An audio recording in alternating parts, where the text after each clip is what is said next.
The sun was just beginning to cast its long shadows across Albuquerque on a crisp morning in 2024. Scott Habermale, a dedicated 63-year-old engineer at Sandia National Labs, was doing what he often did. He was riding his bicycle to work, a simple routine that was part of his daily life. It was a choice that reflected a man who was conscious of his health and the environment. The streets were relatively quiet, the hum of the city just starting to build. But on this particular day, that quiet was about to be shattered by an act of sudden, inexplicable violence. An act that would not only end a life but also force an entire community to confront a deeply unsettling reality. A stolen vehicle, moving with reckless abandon, careened down the road. It struck Mr. Habermale from behind, the impact brutal and final. He never had a chance to react, to swerve, or to even understand the danger that was upon him. The force of the collision was catastrophic, and Scott Habermale, a respected professional and a man simply on his way to his job, was killed. The vehicle didn't stop. It sped away, leaving a scene of tragedy in its wake, and a profound question hanging in the New Mexico air. Who could have done this, and why? The incident was more than a hit and run. It was a violent act that seemed to defy reason. The initial investigation quickly revealed that the car involved was stolen, pointing towards a crime that was not just a tragic accident but a deliberate act of lawlessness. The occupants of the vehicle were not seasoned criminals in the traditional sense. They were children. Among them, prosecutors would later allege, was an 11-year-old boy named Messiah Hayes. He was not just a passenger, authorities claimed. He was armed and an active participant in the events that led to Habermale's death. The revelation sent a shockwave through the city. A man's life was taken, and the primary suspect was a child who had not yet even reached his teenage years. The death of Scott Habermale became a symbol of a larger, more complex problem plaguing the city. It was a story of a life of promise and stability, violently intersecting with a life of chaos and neglect.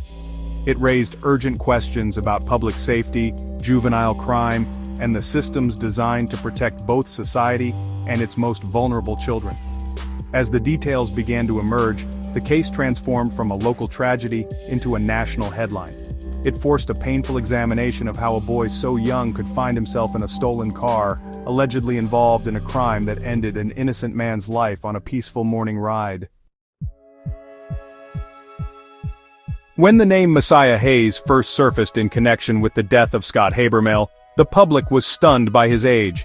He was just 11 years old when the fatal incident occurred in 2024. By the time he was formally charged with first-degree murder on July 9, 2025, he had just turned 12. The image of a child being accused of such a heinous crime is difficult for anyone to process. It challenges our fundamental understanding of childhood, innocence, and culpability.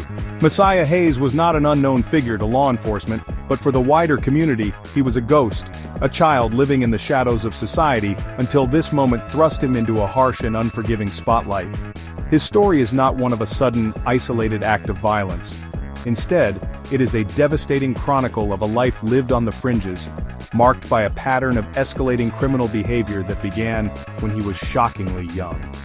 According to police records and statements from authorities, Messiah had been on their radar for years. His alleged offenses started when he was as young as 10 years old, a time when most children are navigating elementary school friendships and after-school activities. For Messiah, these formative years were spent navigating the streets, allegedly committing crimes with a group of other preteens who seemed to operate without fear of consequence. The official charge of first-degree murder was the culmination of a long and troubling history. Prosecutors alleged that he was not merely present in the stolen car, but was an armed and willing participant. This detail painted a picture not of a child led astray, but of a young boy who was already deeply enmeshed in a dangerous and violent lifestyle. The Albuquerque police noted a tangible change in the community after he was finally taken into custody. They reported a noticeable decrease in crime in his neighborhood, a stark testament to the level of chaos that one very young individual was allegedly capable of causing. The portrait that emerges of Messiah Hayes is one of a deeply troubled child who the system seemingly failed at every turn. He was a boy who, for all intents and purposes, was raising himself on the streets of Albuquerque. His name, Messiah, stands in stark, tragic irony to the path his life had taken. He was not a savior but a child in desperate need of saving. The community was left to grapple with a dual tragedy, the senseless loss of Scott Habermehl, and the complete societal breakdown that allowed an 11-year-old boy to become an accused murderer. The story of Messiah Hayes' descent into serious crime cannot be understood without examining his early years, which were defined by instability and neglect. According to the Public Defender's Office, which represented him, Messiah had been living on his own, navigating the harsh realities of street life since he was about 10 years old. At an age when a child's world should be centered around home, school, and family, his was a world of survival. He was effectively a homeless child, left to fend for himself in a city that, for all its resources, failed to provide him with a safety net. This lack of supervision and guidance created a vacuum that was quickly filled by negative influences and criminal activity. Living on the streets, Messiah was exposed to a side of life that strips away childhood innocence with brutal efficiency. He was vulnerable, impressionable, and likely searching for a sense of belonging and power that was absent from his life. This search allegedly led him to connect with other youths who were also living on the margins. Together they formed a group that found camaraderie in lawlessness. The streets became their playground, and crime became their trade. The absence of a stable home environment meant there was no one to set boundaries, no one to enforce a curfew, and no one to question where he had been or what he had been doing. The Public Defender's Office has emphasized that his extended family did not simply abandon him. They reportedly made significant and repeated efforts to find him and pull him back from the precipice. They tried to intervene, to provide the support and structure he so desperately needed. However, their efforts were ultimately unsuccessful. Messiah was already caught in the powerful current of street life, a world that can be incredibly difficult to escape once you are in its grip. The system designed to help families in such crises either wasn't accessible or wasn't effective enough to reunite him with those who cared for him before it was too late. This early history of neglect and homelessness is a critical piece of the puzzle. It provides the context for the criminal acts that would follow. A child who is not being cared for, who is not attending school, and who is not engaged in positive community activities is a child at extreme risk. Messiah Hayes was the embodiment of that risk. His early years were not filled with the typical milestones of childhood, but were instead a grim apprenticeship in survival and crime. This foundation of neglect and abandonment set the stage for the tragic escalation that would ultimately lead to the death of Scott Habermehl. Before the fateful day that Scott Habermehl was killed, Messiah Hayes had already compiled an extensive and alarming criminal record for a child his age. His alleged activities were not minor misdeeds but a clear and rapid escalation into serious and violent offenses. This pattern demonstrates a disturbing progression, showing how a lack of early intervention can allow delinquent behavior to spiral into something far more dangerous. The system had numerous opportunities to recognize the red flags and step in, but at each turn, the response was seemingly inadequate to alter his trajectory. The crimes he is accused of committing paint a picture of a boy growing bolder and more violent with each passing incident. Just 12 days before Habermehl's death, Messiah was allegedly involved in a smash and grab at a local liquor store. This type of crime, while serious, was just one of many. He was also a suspect in multiple commercial burglaries that spanned across the Albuquerque metro area, indicating a level of organization and audacity that is rare in a 10 or 11-year-old. Furthermore, he was wanted for breaking into an elementary school, an act that strikes at the very heart of childhood security. It was a clear sign of his detachment from the normal institutions that are meant to nurture and protect children. The escalation did not stop at property crimes. Authorities have connected Messiah to two separate gun crimes, a terrifying leap in severity. In one of these incidents, he allegedly shot and wounded an individual. This transition from theft to armed violence is a critical turning point. It signifies a complete disregard for human life and a deep immersion in a criminal culture where firearms are tools of the trade. For an 11-year-old to be allegedly involved in a shooting is a sign of a catastrophic failure, not just of the juvenile justice system, but of the entire social support structure. Each of these alleged offenses served as a warning sign, a plea for help disguised as an act of rebellion, yet the system's response was not enough to stop him. The cycle of crime continued, growing more serious with each offense. The smash and grabs, the burglaries, the school break-in, and the shootings were all precursors to the final, tragic act. They were the building blocks of a criminal career that was allowed to flourish in the absence of meaningful consequences or effective rehabilitation. The death of Scott Habermehl was not an anomaly. It was the predictable, horrifying climax of a long and unchecked escalation. In the aftermath of the tragedy, as the community reeled from the details of the case, Bernalillo County District Attorney Sam Bregman delivered a scathing indictment of the very system he is a part of. He did not mince words, describing New Mexico's juvenile justice system as being, quote, in shambles. His frustration and anger were palpable as he spoke about the cyclical nature of youth crime in his jurisdiction. According to Bregman, the system is fundamentally broken, especially for children under the age of 14. He argued that there are, really, virtually no meaningful consequences for their actions until they commit the most serious crime of all, first-degree murder. Bregman's stark assessment was backed by some truly alarming statistics. He revealed that in the past 2.5 years alone, his office has had to indict over 50 juveniles for murder, involving a staggering total of 70 victims. This is not a problem of just a few isolated cases, it is honestly a systemic crisis. He pointed to a revolving door where young offenders are picked up for serious crimes, only to be released back into the same environment with little to no intervention. This lack of accountability, he argued, emboldens young criminals and sends a dangerous message that their actions have no real repercussions. They learn to operate without fear of the law. The district attorney made it clear that he believed the system had failed everyone involved in this case. It failed Scott Habermehl, the innocent victim who paid the ultimate price for this systemic dysfunction. He was a law-abiding citizen whose life was stolen because the system could not contain a known and escalating threat. But Bregman also argued, perhaps more controversially, that the system failed Messiah Hayes as well. By not providing effective intervention or imposing serious consequences for his earlier, less severe crimes, the system did not redirect him. Instead, it allowed him to continue down a path that led directly to a murder charge. Bregman's public outcry was a desperate call for reform. He highlighted the need for legislative changes that would give prosecutors and judges more tools to deal with violent juvenile offenders. He insisted that the focus should not just be on punishment, but on creating a system that can effectively intervene before a child's criminal behavior escalates to an irreversible tragedy. His words painted a grim picture of a legal framework that is, frankly, ill-equipped to handle the modern realities of juvenile crime, a system that is failing to protect its citizens and failing to save its most at-risk children. The case of Messiah Hayes, in his view, was the ultimate proof of that failure. While the narrative of Messiah Hayes is dominated by his alleged crimes and the failures of the justice system, there is another, more personal side to his story.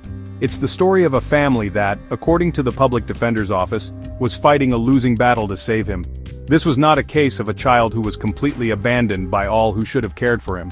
His extended family was aware of the dangerous path he was on and reportedly made repeated and significant efforts to find him and bring him back into a safe and structured environment. Their struggle highlights the immense difficulty that families can face when trying to rescue a child from the powerful pull of the streets.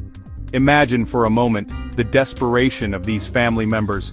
They knew their young relative was out there, somewhere in the sprawling city of Albuquerque, living a life that put him in constant danger. They tried to locate him to intervene, but he was elusive, already deeply enmeshed in a world that operated by its own rules. Their efforts were a race against time, a battle against the negative influences that had taken root in his life. For every step they took to try and help him, the streets seemed to pull him 2 steps further away. Their inability to reach him was not for a lack of trying, but really a testament to the powerful grip of his environment. This family's struggle underscores a critical gap in the social safety net. When a child like Messiah goes missing or runs away and becomes involved in criminal activity, where can a family turn? What resources are available to help them track down their child and compel him into a program that can help? The system is often bureaucratic, slow-moving, and ill-equipped to handle such urgent crises. The family's reported efforts were a cry for help that seemingly went unanswered, or was met with inadequate solutions. They were left to navigate a complex and often impenetrable system on their own, a task that would be daunting for anyone. Their story adds another layer of tragedy to this case. It counters the simple narrative that Messiah was simply an unloved or forgotten child. There were people who cared, who worried, and who tried to change his fate. Their failure to do so is not just a personal tragedy, but a collective one. It suggests that even when a family is willing and actively trying to intervene, the available support structures may be insufficient to overcome the challenges posed by a child who is already so deeply involved in a life of crime and homelessness. Their desperate, unsuccessful search for help is a heartbreaking footnote in a story filled with loss. When Messiah Hayes was charged with first-degree murder, the case entered a complex and highly specialized area of the law. The central issue is his age. At 11 years old at the time of the incident and 12 when charged, he is considered a juvenile offender. Under New Mexico law and indeed the laws of most states, a child this young cannot be tried as an adult, regardless of the severity of the crime. This legal principle is rooted in the understanding that the brains of children are not fully developed, particularly in areas related to impulse control, long-term planning, and understanding consequences. The justice system, therefore, treats them differently than adults. This legal reality means that the path forward for Messiah Hayes will look very different from an adult murder trial. The focus of the juvenile system is, at least in theory, on rehabilitation rather than purely punitive measures. The proceedings are often less formal, and the records are typically sealed to protect the minor's future. However, the first step in his case is to determine his competency. A competency report was ordered shortly after his detention in July 2025. This evaluation will assess whether he can understand the charges against him and assist in his own defense. It is a fundamental prerequisite for any legal proceeding to move forward. If he is found competent to stand trial, the case will proceed within the juvenile justice system. A conviction for first-degree murder would still carry serious consequences, but they are limited by his age. He could be held in a juvenile detention facility, but only until he reaches a certain age, typically 21, in many jurisdictions. There is no possibility of a life sentence, or the kind of long-term incarceration that an adult would face for the same crime. This limitation is a source of immense frustration for prosecutors like Sam Bregman, and for the victims' families, who often feel that the punishment does not fit the crime. The legal proceedings in this case will be closely watched. They will test the boundaries and capabilities of a juvenile justice system that is already under intense scrutiny. The outcome will not only determine the future of Messiah Hayes, but will also serve as a referendum on how the state of New Mexico handles its most violent young offenders. The legal labyrinth he now faces is one designed to balance the need for accountability with the potential for rehabilitation. But in a case this tragic, and with a history this troubled, finding that balance is an extraordinary challenge for everyone involved. The story of Messiah Hayes and Scott Habermael is a tragedy with two epicenters. On one side there is the profound and senseless loss of Mr. Habermael. He was a man in his 60s, a productive member of society, an engineer contributing his skills at a prestigious national laboratory. He was a husband, a friend, a neighbor. His life was one of stability, routine, and purpose. His death was a violent tearing of the social fabric, a reminder that innocence can be extinguished in an instant by the chaotic actions of others. The system fundamentally failed to protect him. It had multiple opportunities to intervene in Messiah Hayes' life, but did not, allowing a known risk to escalate until it turned deadly. On the other side, there is the tragedy of Messiah Hayes himself. While he stands accused of a horrific crime, he is also a victim of a different kind. He is a victim of profound neglect, of a childhood stolen by homelessness and a lack of adult guidance. The system designed to protect vulnerable children failed him completely. It failed to provide him with a safe home, an education, or the mental and emotional support he clearly needed. He was allowed to drift, a ghost in the system, until his actions became too violent to ignore. The public defender's office pointed to his life on the streets as a key factor, a clear indication that his trajectory was set long before the fatal encounter. This dual failure is what makes this case so deeply disturbing. It is not a simple story of good versus evil. It is a story of a collision of two worlds that should never have intersected. The system failed to build a wall of protection around its law-abiding citizens, and it failed to build a bridge of support for one of its most troubled children. District Attorney Sam Bregman's statement that the system failed them both rings painfully true. Every missed opportunity to reform Messiah was another step toward the danger that would ultimately find Scott Habermael on his morning bike ride. The community is left to mourn both the life that was lost and the childhood that never was. The failure was not isolated to one agency or one moment in time. It was a cumulative breakdown of the justice system, social services, and perhaps even community awareness. The result is a legal case that can offer no true resolution.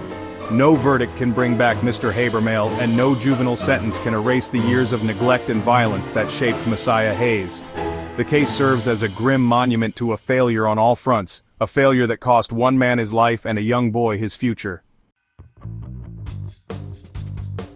As the legal proceedings against Messiah Hayes move forward, the city of Albuquerque and communities across the nation are left with a haunting and urgent question. How do we prevent this from happening again? The case has laid bare the deep cracks in the systems designed to protect us and our children. It is clear that simply reacting to crime after it occurs is not enough. The focus must shift from reaction to prevention, from punishment to intervention. This requires a fundamental reevaluation of how we approach juvenile justice, social services, and community responsibility. It is a complex problem that demands a multifaceted solution.